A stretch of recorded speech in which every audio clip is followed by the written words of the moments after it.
నెల తప్ప తర్వాత నెల నుండి 1వ తేదీ ఉద్యోగులందరికీ జీతాలు పెన్షన్లు జమ చేయడం లేదు. కొద్ది రోజుల కింద అసెంబ్లీ బడ్జెట్ సమావేశంలో గవర్నర్ ప్రసంగంలోనూ ఆర్థిక మంత్రి బడ్జెట్ ప్రసంగంలోనూ 1వ తేదీనే జీతాలు ఇస్తున్నామని గొప్పగా చెప్పించారు. అయితే చెప్పి వారం తిరగకముందే ఈ నెల 1వ తేదీన శనివారం రాష్ట్ర సచివాలయ ఉద్యోగులతో సహా ఒక్క ప్రభుత్వ ఉద్యోగి కూడా జీతాలు వేయలేదు. అలాగే ఒక్క పెన్షనర్కు పెన్షన్ వేయలేదు. ఈ నెల 4వ తేదీ మంగళవారం 3,600 కోట్ల అప్పు వచ్చే వరకు జీతాలు పెన్షన్ కోసం ఆగాల్సిందని అధికార వర్గాలు అంటున్నాయి. వేతనాల చెల్లింపులు ప్రతి నెల ఆలస్యం చేయడంతో పిల్లల ఫీజులు ఈఎంఐల చెల్లింపులకు ఇబ్బందులు పడాల్సి వస్తుంది.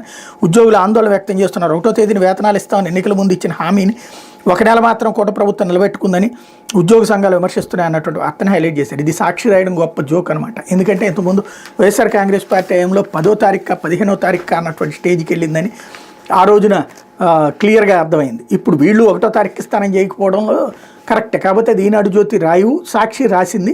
కాకపోతే అందులో ఆ చివరి డైలాగ్ మాత్రం వాళ్ళు జీతాలు ఇబ్బంది పడుతున్నారంటే మరి వైసీపీ గవర్నమెంట్ ఉన్నప్పుడు ఇబ్బంది పడలేదు వాళ్ళు, ఆ రోజున ఎందుకు రాసుకోలేదు? లేకపోతే ఆంధ్రజ్యోతి జలాశయాలకు వేసవి గండం అంటూ గత ఏడాది కంటే కాస్త నయం, కానీ వేసవితో మున్ముందు కష్టం. సాగర్ శ్రీశైలం తగ్గి నీటి మట్టం ప్రస్తుతం శ్రీశైలంలో 76 టీఎంసీలు, నాగార్జున సాగర్లో 169 టీఎంసీల నిల్వ. రాష్ట్ర వ్యాప్తంగా కొన్ని జిల్లాల్లో ఆశాజనకం, మరికొన్ని జిల్లాల్లో వట్టిపోతున్న వైనం అంటూ మరికొద్ది రోజుల్లో వేసవి సెగలు ప్రారంభం కాబోతున్న ఏడాది మార్చి నుండి ఎండలు మండుతాయని వాతావరణ శాఖ హెచ్చరిస్తుంది. నేపథ్యంలో రాష్ట్రంలో నీటి వనరుల లభ్యత, సాగు, తాగునీటి అవసరాలపై జలవనరుల శాఖ దృష్టి పెట్టింది. గత ఏడాదితో పోలిస్తే ప్రస్తుతం జలవనరుల పరిస్థితి బాగానే ఉందని అధికారులు అంచనా వేస్తున్నారు అన్నట్టు వార్తని హైలైట్ చేశారు. 250